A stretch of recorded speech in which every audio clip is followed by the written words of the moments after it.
Hey, welcome, all my right thinkers. Thanks for tuning in to check out your board. P Funk, thinking right in my living room, in the wee hours of the morning, doing what I do for you. Today I got a nice one for you. Hope you enjoy it. Let's go. Rather than 25 rules to live by, storytelling. Story with a message in a story for life. I give life lessons. I see you tune in to receive them. I like that. Let's go. I appreciate you. Right thinking mission is to do enlighten, inspire, educate, and motivate you, the individual, to a higher spiritual level of enlightenment. Hoping life lessons help you just do just that. Get you better at knowing yourself through your life lessons. Right thinking is way of life through mental and spiritual discipline daily, every day, will help and guide you to attain your goal of spiritual enlightenment, aka knowing thyself. Yeah, you know where we're going. If you're new to this is what I do for you. Knowing yourself is an important concept that you need to understand. I ask that question to my viewers, my listeners, most of all my right thinkers, to get them to understand the importance of doing just that. One of these persons are you. At one point in time, you're going to exhibit these things. Some going to be good, some going to be bad. The idea is to make yours better. Let's go. A person who knows not and knows not that they know not is foolish. I disregard them. I can't help you. You ain't trying to help yourself. A person who knows not and knows that they know not is simple. I can teach you. Tune in. That's why I do what I do for you. Let's do this. Again, I got you. A person who knows not but believes that they know is dangerous. Avoid them. I do. Okay? A person who knows but knows not that they know is asleep. Most people are this time of morning, but I'm the spiritual alarm clock. I got the knowledge that can wake you up. Let's go. Excuse me. A person who knows and knows that they know is wise. Follow them. All these persons reside in you. Right thinkers, know thyself. And to Mayat, be true. If you ain't got balance in your life, you ain't got harmony and peace in your life. You need that balance. Trust me. Today, we're going to talk about something near and dear to my heart. All right? Right thinkers, let's talk about, again, religion. I talk about it because I know it's a valuable and important part of our culture. Understand that, okay? But we need to understand that if you're going to study it, learn it, understand it, if you're going to practice, at least know what you're doing. I'm going to give you a little help with that, okay? This is called Right Thinkers. Let's talk about 3 stages of religion. Oh, I know religion has stages. Yeah, see? You practice something, don't even know what you're doing. There's a lot of that going around. I'm going to try to help you out. I'm going to give you a quick lesson in 3 stages of religion. 1 second, excuse me. Yeah, I get my morning tea on, so normally I'll be done with that, but right now I'm running a little late, so it's interfering with my show. I got to do what I got to do. Let's go. Now, understand this. If you're a follower of any religion, understand this. There are things you have to know about the religion that you follow. Please understand that. I'm a studious type. I'm real cerebral. I like to get knowledge. I like to get understanding. I don't like a bunch of mumbo jumbo stuff that don't add up. First of all, religions, just like right thinking philosophy, have to be practiced daily, and then you perfect it by doing what? Practicing it daily over a period of time. You will be getting better at what you're practicing. It's called living. I teach.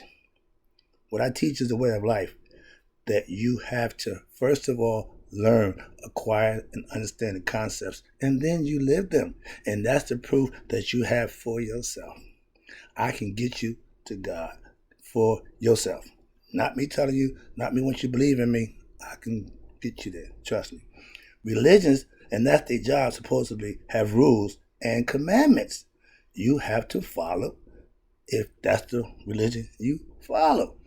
If you're Muslim, there's some rules you have to follow. We've been over that. I'm not going to beat that horse. Let's move on. I got some other concepts I'm trying to get across, which is about understanding the religion that you profess, Christians, Muslims, and Jews. We're talking religion. We ain't talking Christians. We're talking religions. All of y'all. Okay, I'm pointing the gun. Every one of y'all. Okay, I'm about to unload the truth on y'all. Simple as that. Understand that. Learning the stories are what you study and understand and live once you learn them. Stage one. The first thing you have to do as a BS follower, belief system, which is what religion is, every religion has a BS system that is set up that you can follow, and it starts out with the story. A story. Real story, metaphorical story, allegorical story, mythological story. Understand the story. From whatever angle you want to perceive it from, just understand the story first. Right thinking philosophy also have a system you have to follow. Main thing is you have to learn. That's part of the right thinking philosophical system. Learning is first thing you need to do, because there's a story, mythological story, metaphorical story, allegorical story that we tell you this is what it is, so you can understand philosophically how to comprehend and understand the message in the story. I tell you, I give a message in my story. I'm a storyteller, but I deliver the message in story form.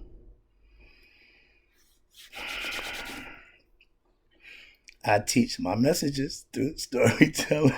Religion uses the same format. That's what I'm trying to explain to you.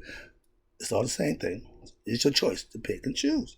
The story I tell has a message in them. You hear the story, you learn the story, and then you can understand and put it into your lifestyle to do what you need to do pertaining to the story and the person in the story. You see where I'm going with this? Excuse me. We all start with the creation story. I teach the creation story for a reason. Excuse me. Everybody has a story. The Genesis story, the beginning, everybody has somewhere they're starting from. No different. But not knowing that, the author of the book that you profess, you should know him, her, or them. Well, I don't know. You don't know who wrote the book? Then that's another issue. I ain't going on. I'm not. No. Second phase, stage 2.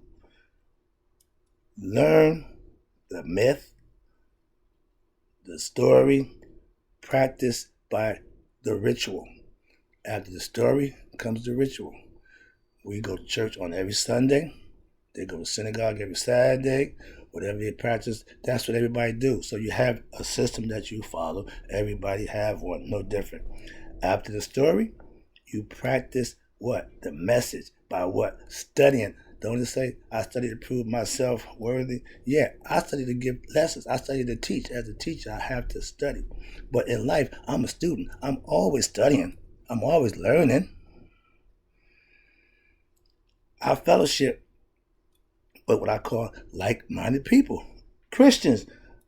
Simple. Okay, I have no problem with that. Okay, my followers, my fellow people I worship with are Christ-minded people. They worship God, and I'm good with that. Why? We on the same wavelength when it comes to worshiping God. Understand that. Living and practicing the lessons you learn daily, we call that right living.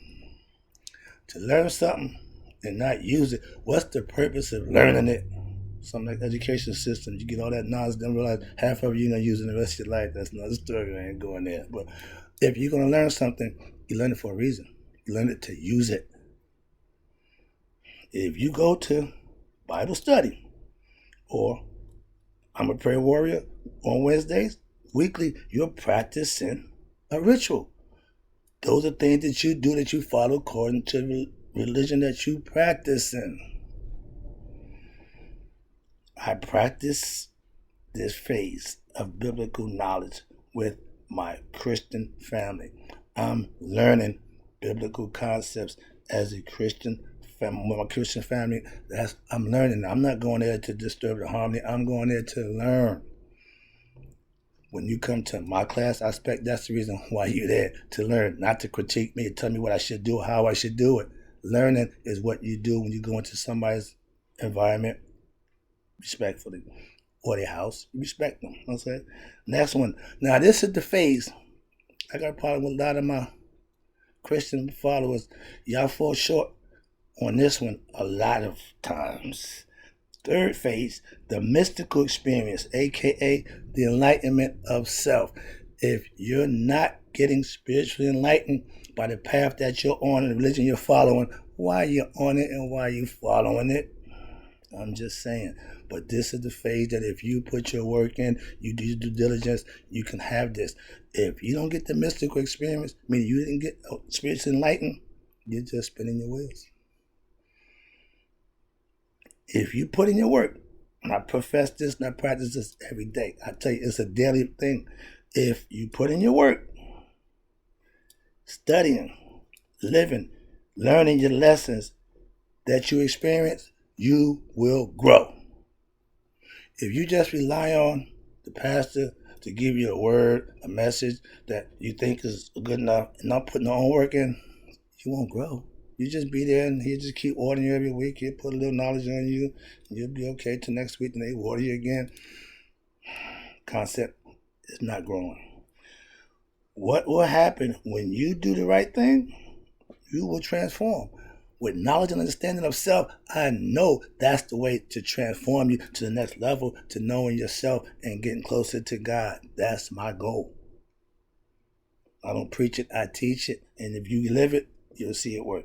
The ancients called it nihas, Christhood, aka spiritual enlightenment. The biblical call it a mystical experience. That means something's going to happen internally, psychologically. You're going to have something that you need to understand that will transform you from one person to another.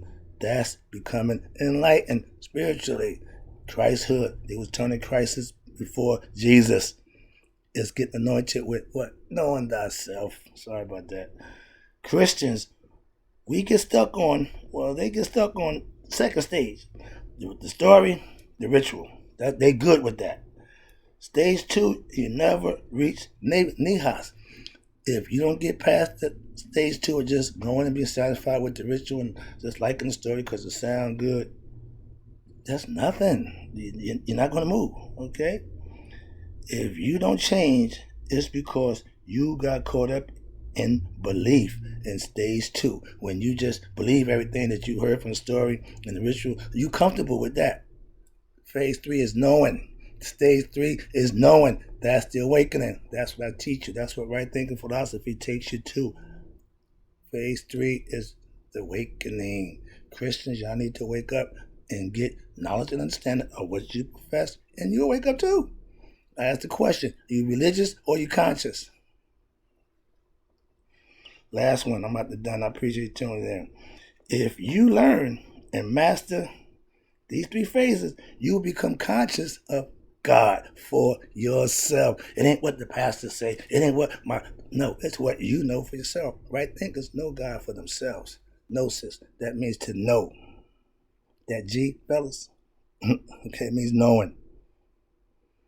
There you go. I'm about to done. Right thinking philosophy takes you to the 3rd stage with daily practice of doing the right thing on your own, holding you accountable to do what you need to do for you. In order for that to happen, there's some things you have to do. If you're worshiping him, you'll do what you need to do. But if you just want to be a follower and a fan, yeah, I believe in God, I know God, I go to church, I'm Christian. I got a problem with y'all. Simple, okay? Anybody else who fake it, all right? I know church people who are not God conscious because they stuck in stage 2. But they are religious. Again, stage 2. And listen, I'm God conscious because of the knowledge that I obtained over the years and the work I put in to do what I need to do to find out for myself. If it wasn't so, I wouldn't tell you. You heard that phrase. I'm using the same one. Why? Because I do know, so I can tell you. And if what I'm saying pertains to you, don't be mad at me. Check on you. check you out. I'm just telling you what to do. If you're not doing that, that's not my fault. I am God conscious because of the knowledge that I got, and I live it. That's what makes it work for you. Believing in God don't make you God conscious. I don't worry about who is not a right thinking follower. I teach those who want to be a right thinking follower. I could care less about what you do or don't do. I'm just trying to give information that you can use. That's what I do for you. Last one, right thinkers, don't stop at phase 2. If you're following Christian faith, that's fine, but don't get stuck on phase 2, because if you come a right think, I'm going to get you to phase 3. Follow me. I got you. I'll be back.